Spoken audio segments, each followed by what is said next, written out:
Welcome to another episode of Monica Mentors.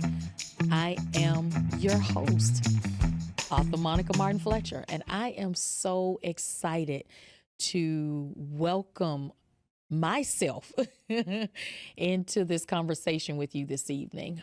We have pretty much for the most part, we've kind of teeter-tottered around a lot of conversations as it relates to sex and intimacy and sexual triggers. Well, we're going to go a little deeper in this episode. We're going to be practical and we're going to have a little fun, I think. I think some of the suggestions that we put on the table today will be helpful to parents, to teens, to young adults, and those who are college bound and in the midst of that whole hustle and grind when it relates to being in college. So for today's episode, guys, we are going to talk about teach me how to first date. Now, when I originally thought about this episode, my intention was to help parents understand how to talk to, I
some of y'all come out too much, too bold. And sometimes that can kind of make other people nervous. So take some classes, take a deep breath. You ain't got to give them everything on the first date, and learn how to don't talk so much. That's another thing. When you go out on a first date, when you're doing these breathing exercises, learn how to take a breath. I'm so guilty of this because I come from a family of communicators. And sometimes we forget to take a breath when we're talking. And so a breathing exercise can even help you ask a question, pause, and let the person answer it. Don't be so quick on that first date to formulate an answer to a question that you really didn't truly hear what the other person said. And so for my communicators out there, this is a very important tip to recognize when you start working with a breathing coach. Take a breath. And then answer the question. All right? Another thing I want you guys to do, some of y'all have jitters about first dates. I know that it can be very awkward to go out with someone for that very first time, and that doesn't matter, and that without regards to age. But a lot of times when you're first getting into the dating scene, and I think a lot of parents that I talk to, they don't really let their kids go out until 16 years old. That was kind of the average age I got, but I know some parents let them do it as early as 13. Not my preference at 13, but every household is different. But talk to your friends, find out if some of your other friends have ever gone out on that first date. Talk to your mom and your dad. I know that it seems like to a lot of you guys, your parents came out of the womb as adults. They didn't. So be comfortable asking them. Get them to share some feedback with you about their first date. Ask them for some tips and tools, again, on how to dress, how to calm your nerves if you're not comfortable working with a breathing coach. Ask them to help you with your jitters. You're always, I feel like most people are always nervous when they do something for the very first time because you don't know if it's going to mess up, if it's going to fail. A lot of us tend to have a fear of the unknown, even though fear is just false evidence that appears real. But you do need to prepare yourself. You need to know, because a lot of times you're going to have those jitters. I don't care if you're a male or a female, because you're always going to wonder what you should say, what they're going to say, what this is going to look like. Especially females, we are so guilty of this. We build like these ideal dates in our head. We Prince Charming, and he's going to say this, he's going to do that, he's going to be this way, he's going to be that way. And I know that we need to be careful about that, because we're not Princess Charming. And so it's not fair to the person that we're dating to build this narrative, because they may have an idea of what and who they think we are as well. And so we gotta have to find balance, so neither of us will bring false narratives to the table. Now, one of the things that I do personally to calm down my jitters, I sit quiet and I think. Or I'll turn my mind off and I'll close my eyes and I'll just sit there for like 5 or 10 minutes, and I'll turn off social media. I won't have the television on. I'll put my telephone in another room. That's one of the things when I have something that I have to do, even preparing for these episodes. I have to kind of calm myself down, because I'm always nervous when I come up with a topic that I feel like is going to possibly make people feel a little bit uncomfortable. And it's a necessary thing to do, and it's a health feel way, because sometimes your jitters can cause you to, like, I get little nervousness and little shakes, and so it's definitely some tools and techniques to kind of help with jitters before you go on that first date. I want you guys to also, safety and boundaries are so important when you are going out on that date. Setting personal boundaries and respecting those boundaries. We're going to talk about that. You need to know, most dates, first time dates, and especially if you go to a restaurant as an example. And again, it depends on the place. Because if you're going to a sporting event, 9 times 10, you guys are going to be sitting right next to each other. But if you go to a restaurant, it's a chance you'll be sitting across from each other. Unless you guys maneuver your chairs, you'll be sitting next to each other. But most of the time, most restaurants, you're across from each other. You need to understand those boundaries. So are you comfortable with someone sitting right next to you? That's something you may want to consider when you guys are planning to go out. Um, are you okay first date holding hands? Are you okay being, touched on the first date? You might not. And listen, I'm saying hands. Y'all get your minds out the gutter. I ain't talking about no other touching other than that. You may want to place something if you guys are at a sporting event. I've seen people like place jackets on the, between the two to kind of create that boundary. But I do think you need to communicate those boundaries, because what is a boundary to you may not be a boundary for the other person. Someone may be okay holding hands. Somebody may be okay even walking arm in arm if you're going like through the zoo, or like I mentioned earlier, a museum or something like that. And so you definitely need to make sure you understand what your emotional boundaries are. Meaning, what conversations are you comfortable talking about? What conversations are you not comfortable talking about in this place? And then your physical boundaries. As I mentioned, the hand touching, the arm touching. You might not want to physically be touched at all. If someone wants to give you a first time kiss, you need to understand and you need to communicate those so it won't be any assumptions in the situation. Could be good, could be bad. Communication is best. All right. And then you need to make sure that you are meeting in a public place. That's another way to establish a boundary. You may feel more comfortable. Now, if you know this person at school, or, you see them on campus at college, that doesn't necessarily mean that person is going to be the same when it's just the two of you guys. And so you may want to make sure, communicate, hey, listen, let's go out to a public space for our first date. You may feel a little bit more comfortable.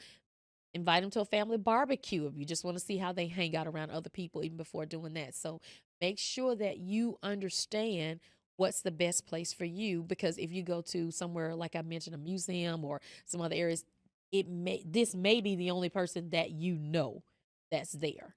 So again, just make sure you establish those boundaries, young people. Make sure, again, as I mentioned, you need to have a boundary online. Y'all do a lot of stuff online.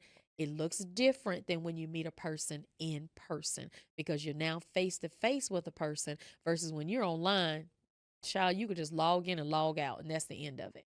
But when you are in person with someone, you guys may be in the same car. Y'all may have met up on the same MARTA.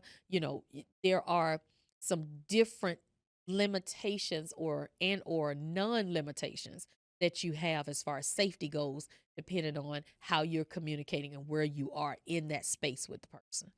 Right? And then I need to give y'all some. I want to spend a little bit more time on this. Some of y'all don't know how to talk when you go out on the first. Everybody don't want to hear about everything about you. Everybody might not want to hear about your whole family. Everybody might not want to hear about your bad day. You gotta figure out a way and Google. Y'all Google everything else. Google some good conversational tips for a first date. It may be that you may have to talk about yourself a little bit less, and you might have to listen a little bit more. They might not want to know everything about your pet, want to know everything about your family, your grades. So find some practical things. You can even, matter of fact, type this in: common things that people talk about. Let's use that term instead, because then you'll get some generational things and some you get generational, and then you get a variety of things that people tend to talk about.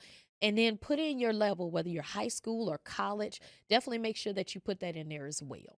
But what you don't want to do is make some assumptions about some conversations. Again, you're not getting married. You're not trying to find out everything about their life. This is strictly just a first time date. That's it.